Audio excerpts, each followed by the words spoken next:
You know, we throw away 306 tons of textile waste to our landfill every single day, and that is equivalent to about 76 Asian male elephants.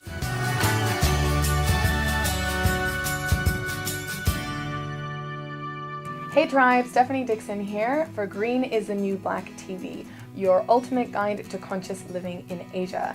Today we are in Hong Kong at the Redress office, and I'm very excited because we are speaking to Kay Liu, the Education Director. Well, thank you so much for having us. No, thanks for visiting us in Hong Kong.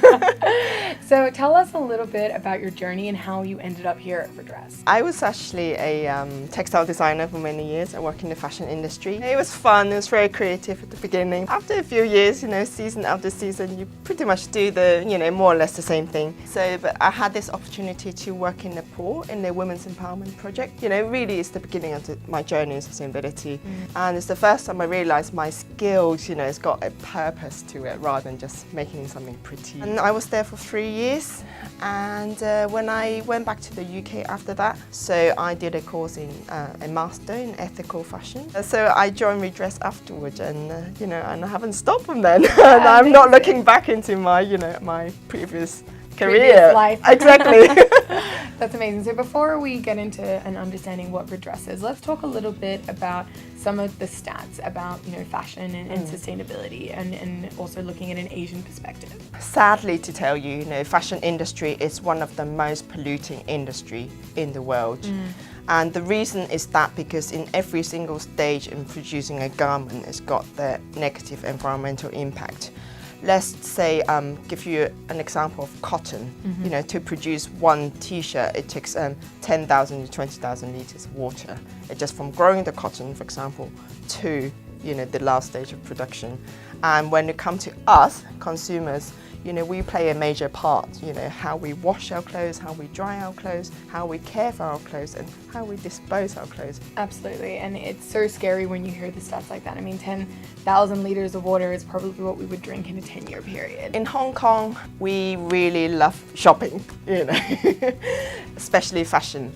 And I mean, sadly, a lot of the times, you know, we buy new clothes, or, you know, we don't often you know, wear them or wear it once. I mean, there's a statistic say in average a garments only get worn about 4 times. And in Hong Kong, the landfill statistic is shocking. You know, we throw away 306 tons of textile waste to our landfill every single day, and that is equivalent to about 76 Asian male elephants. It's terrifying just imagining 76 elephants. Is that what you said? Yeah. Yeah. Wow. Every day. Yeah. Whew, and we only got 2 landfills. Yeah. You know, it's filling up. Yeah, absolutely. Okay, so now we understand it's dire. So let's talk on a more positive aspect now of the work that Redress is doing, and kind of how you're being part of the solution, the positive solution, in this bigger ecosystem. We started in 2007, and we really focus on the issue on reducing waste in the fashion industry. It's our sole mission. A product's environmental impact is controlled by the designer. And we realize, you know, how powerful all the decision making at the designer stage, how important is that. Therefore, we started the eco-chic design award in 2011 in Hong Kong, and now this is our 7th competition cycle.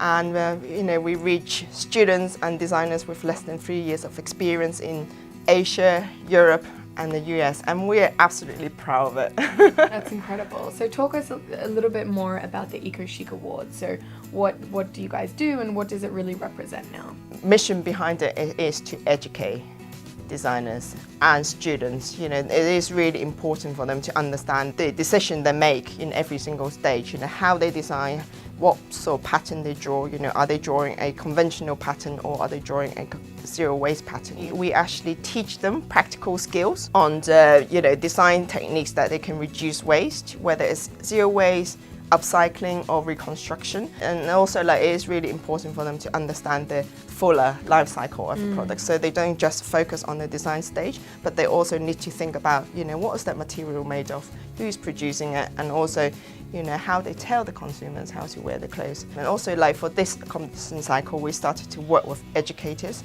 because it's a really important part of it, you know. So education is key, and we're still, you know, I think there's still a lot of work to be done, but I think it is really amazing that you're in your 7th cycle of this fantastic competition, and you're really influencing a lot of the different building blocks of the ecosystem and the fashion industry. So moving on from that, one of our favorite questions to ask people that we interview is, what would Mother Nature say right now if she could speak? Well, I think she would say, just be really conscious what you're buying, you know, because every time you buy an item, whether it's fashion or any lifestyle items, you know, they do have the impact on her.